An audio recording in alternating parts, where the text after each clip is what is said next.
Quando ero re, dinanzi a me tremavan tutti quanti. Avevo allor bottoni d'oro e vestiti assai eleganti. Non l'ascoltar perché resto un bugiardone. Questa storia non ha più creato compassione.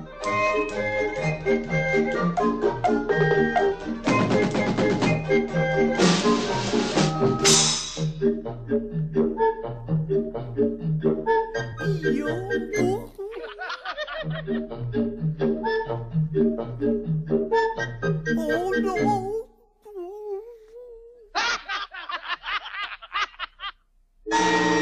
Io son davvero ardito e fier nel far le cose mie e posso dir senza rossir le più splendide bugie. Non l'ascoltar perché resta un bugiardone. Questa storia non ha più